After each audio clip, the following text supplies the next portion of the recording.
मागच्या 5 वर्षामध्ये प्रशासक आहे, त्यामध्ये त्यांचे हात कोणी बांधले होते? हा प्रश्न आज सामान्य जनता त्यांना विचारते. विरोधक आमचे बोलतात, त्यांना दुसरे काही बोलायला मुद्दे राहिलेले नाहीयेत. त्यामुळे असे प्रश्न विचारायचे आणि संभ्रम निर्माण करायचं एवढंच चालू आहे. महायुतीला त्यांनी जे मागच्या काळामध्ये मतदान केलेलं आहे, असं जे उल्लेख ते करतात. आज त्याचा पश्चाताप हा अनेक माता भगिनींना होतोय. 15 जानेवारी काँग्रेसच भारी, एवढं मी नक्कीच तुम्हाला सांगेल आणि बहुमत हे आमच्या पक्षाचं निश्चितपणे असेल. कोल्हापूर महानगरपालिकेची रणधुमाळी आता अंतिम टप्प्यामध्ये पोहोचलेली आहे. कोल्हापूरचं वातावरण जरी थंडीनं गारठलं असलं तरी राजकीय वातावरण मात्र चांगलंच गरम आहे. विविध प्रकारचे जाहीरनामे सध्या प्रकाशित होत आहेत आणि त्याच्यावरती नागरिकांना मतदारांना साथ घालण्याचा प्रयत्न करीत आहेत. महाविकास आघाडीची काँग्रेस पक्षाची धुरा माझे आमदार ऋतुराज पाटील यांनी आपल्या खांद्यावरती घेतले. प्रत्येक वॉर्डमध्ये ते जात आहेत, मतदारांशी आपली भूमिका आपले मुद्दे ते समजावून सांगत आहेत. आपल्यासोबत आमदार ऋतुराज पाटील आहेत. आपण त्यांच्याकडून त्यांची भूमिका जाणून घ्या. काँग्रेसची टॅगलाईन होती की कोल्हापूर कसं तुम्ही म्हणशीला तसं. या प्रभागामध्ये आणि एकंदरीत फिरत असताना कोल्हापूरकरांना अजून काय त्यांच्या मनामध्ये आहे जे तुमच्याशी बोलताना त्यांनी जाणून दिलं? कोल्हापूर कसं तुम्ही म्हणशीला तसं ही मोहीम आदरणीय सतेज पाटील साहेबांच्या माध्यमातून काँग्रेस पक्षाच्या वतीनं आम्ही राबवली आणि खूप चांगला प्रतिसाद जवळजवळ 12 ते 13 हजार लोकांनी आम्हाला सजेशन्स दिले आणि आम्ही त्यांच्या माध्यमातून एक जाहीरनामा तयार केला, जिथं आमचं विजन देखील मांडायचं काम आम्ही केलं आणि एका बाजूला अनेक लोकांनी जे सूचना दिल्या त्या सूचना घेऊन आम्ही सातत्यानं लोकांसमोर जातोय आणि मग आज जो जाहीरनामा आम्ही तयार केला त्यामध्ये अनेक लोकांचं योगदान आहे. कारण कोल्हापूर जर पुढे न्यायचं असेल तर सगळ्यांच्या विचारानं कोल्हापूर पुढे नेलं पाहिजे आणि तोच विचार मांडायचं काम आम्ही जाहीरनाम्यामध्ये केलं. आपले जे राजकीय विरोधक आहेत त्यांचा नुकताच आता एक जाहीरनामा प्रसिद्ध झाला. काँग्रेसच्या जाहीरनाम्यावरती प्रश्न केला असता ते म्हणाले की काँग्रेसनं जाहीरनामा प्रसिद्ध केला पण त्या जाहीरनाम्यासाठी निधी कुठून येणार? आणि महत्वाची गोष्ट की 15 वर्ष काँग्रेसकडे सत्ता होती, त्यांना ह्या जाहीरनामा त्यावेळेस का सुचला नाही? कसं बघता या सगळ्या गोष्टींकडे? मला वाटते मागच्या 15 वर्षाचा इतिहास आदरणीय बंटी पाटील साहेबांनी मांडलेला आहे की कधी ते सत्ता कशा पद्धतीने होती, कधी आमच्या बरोबर ते होते आणि मला वाटते कदाचित त्यांच्या लक्षात नसेल, बोलायचं म्हणून एक चुकीचं परसेप्शन क्रिएट करायचा प्रयत्न ते करतात. मागच्या 5 वर्षामध्ये प्रशासक आहे, त्यामध्ये त्यांचे हात कोणी बांधले होते? हा प्रश्न आज सामान्य जनता त्यांना विचारते आणि मला असं वाटते की त्यांना दुसरे काही मार्ग मिळत नाहीयेत म्हणून कुठंतरी दिशाभूल करण्याचा प्रयत्न सातत्याने त्यांच्याकडून होतोय. पण आम्हाला काळजी त्याची नाहीये. आम्हाला येणाऱ्या पुढच्या काळामध्ये आम्ही जे करणार आहोत, आम्ही पॉझिटिव्ह ॲटिट्यूडनं पुढे गेलेलो आहे आणि आम्हाला विश्वास आहे की आम्ही आज महानगरपालिकेमध्ये जे अडचणी आहेत त्याला निश्चितपणे आम्ही मार्ग काढू. आज एका बाजूला आपल्या सगळ्यांनाच माहिती आहे की त्यांनी जसं प्रश्न उपस्थित केलेला आहे की ह्याला निधी कुठून येणार?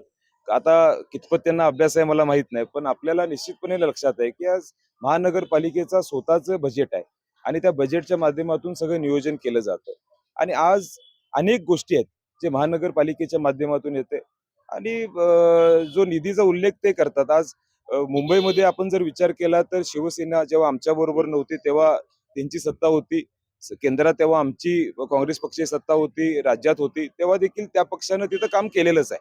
असं अनेक ठिकाणी उदाहरण आहेत तिथं महानगरपालिका वेगळ्या पक्षाकडे आहे आणि त्यांच्या विरुद्ध राज्यामध्ये सरकार आहे, तर काम कुठलं थांबत नाही, काम करत असतात. कदाचित विरोधक आमचे बोलतात त्यांना दुसरे काही बोलायला मुद्दे राहिलेले नाहीयेत. त्यामुळे असे प्रश्न विचारायचे आणि संभ्रम निर्माण करायचं एवढंच चालू आहे. आणखी एक महत्वाचा मुद्दा आणि तो म्हणजे की लाडक्या बहिणींची एक भूमिका विधानसभेमध्ये सुद्धा एक गेम चेंजर ठरलेली आहे. काँग्रेस पक्षानं जो जाहीरनामा केला त्यामध्ये महिलांसाठी अनेक वेगवेगळ्या गोष्टी जाहीरनाम्यामध्ये प्रसिद्ध केल्या आणि याच गोष्टीला काउंटर अटॅक म्हणून ते असं म्हणतात की एक नाही, आमची कॉपी पेस्ट करण्याचा कुठेतरी प्रयत्न करतात. लाडकी बहीण ही आमची लाडकी बहीण आहे, यावेळेस महायुतीलाच लाडकी बहीण कौल देतील. कसं बघता या सगळ्या गोष्टींकडे? कसं आहे, महिलांना सक्षम करणं ही आपली सगळ्यांची जबाबदारी आहे. वुमन एम्पॉवरमेंट आपण जेव्हा उल्लेख करतो तेव्हा प्रत्येकानं ते त्या पद्धतीने केलं पाहिजे. लाडकी बहीण योजना असेल किंवा आज एका बाजूला आज आम्ही जे काही निर्णय घेतले असतील हे महिलांच्या दृष्टीने आम्ही घेतलेले आहेत. आज KMTचा मोठा निर्णय की महिलांसाठी ही मोफत सर्व्हिस देणं, मोफत त्यांना देणं ही जबाबदारी आज आमची पुढच्या काळामध्ये असणार आहे.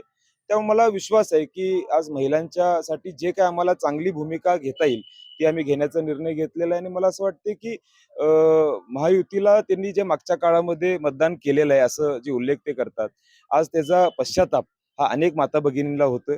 त्यामुळे निश्चितपणे यावेळी आमच्या माता भगिनी महानगरपालिकेमध्ये काँग्रेस पक्ष आणि शिवसेना आम्हाला निश्चितपणे निवडून देतील. एक शेवटचा एक प्रश्न आहे. सर्वसाधारण असंही बोललं जातं की नाही, एका बाजूला आम्ही महायुतीच्या माध्यमातून राष्ट्रवादी काँग्रेस, अजित पवार गट आहोत, शिवसेना एकनाथ शिंदे साहेब आहेत आणि त्याच पद्धतीनं भारतीय जनता पक्ष आहेत.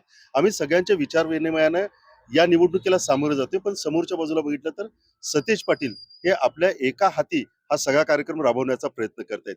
तर असं काही चित्र वाटते तुम्हाला? नाही, मला असं वाटते की आम्ही काँग्रेस आणि शिवसेना एकत्र आहे आणि या माध्यमातून आम्ही सातत्यानं लोकांचे विचार घेऊन पुढे चाललेलो आहे. समोरच्या बाजूला काय खिचडी चालू आहे आपण बघताय. साधं तिकीट वाटप करताना पण एवढा वाद झाला. मग इथं तिकीट वाटप करताना जर वाद होत असेल किंवा त्यांना एवढा वेळ लागत असेल, तर पुढे महानगरपालिकेमध्ये निर्णय घेत असताना किती वेळ लागेल ह्याचा विचार सामान्य जनतेनं केला पाहिजे. आणि आज इथं एक हाती ऍडमिनिस्ट्रेशन आदरणीय सतेज पाटील साहेबांच्याकडे आहे आणि मग येणाऱ्या पुढच्या काळी आम्ही मिळून शिवसेना असेल, आम्ही असेल, आज एक चांगले अजेंडा मांडलेला आहे, चांगलं विजन मांडलेलं आहे. आणि हे ऍडमिनिस्ट्रेशन हे जेव्हा एक हाती येतं तेव्हा चांगलं काम होतं आणि तेच काम करण्याचा प्रयत्न पुढच्या काळामध्ये महानगरपालिकेमध्ये आमच्या वतीनं होणार आहे. सध्या काय अंडर करंट चालू आहे मतदारांच्या मध्ये फिरत असताना? काय अंडर करंट आहे सध्या?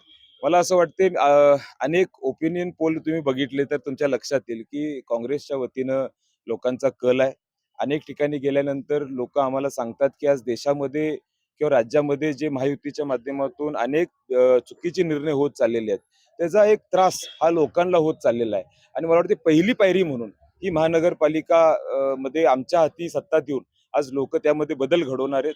निश्चितपणे ना हीच पायरी पुढच्या टप्प्याटप्प्या आपण गेलो तर आज राज्यामध्ये आणि देशामध्ये देखील दिसेल. 15 जानेवारी काँग्रेसच भारी अशा पद्धतीची एक टॅगलाईन आहे. काय स्कोर असेल ज्यावेळेस 16 तारखेला निकाल समोर येईल त्यावेळेस? 15 जानेवारी काँग्रेसच भारी एवढं मी नक्कीच तुम्हाला सांगेल आणि बहुमत हे आमच्या पक्षाचं निश्चितपणे असेल.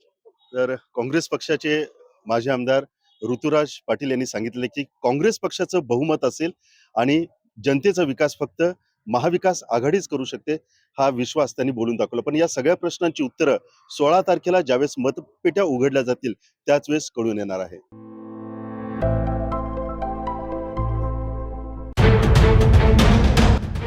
राजकारणातला किंग मेकर, सत्तेच्या सारी पटलावरील वोट कटर, बाजी पलटवणारा गेम चेंजर.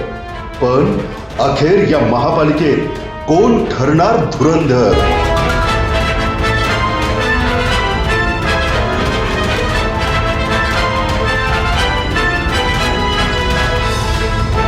पहा फक्त लाईव्ह मराठीवर.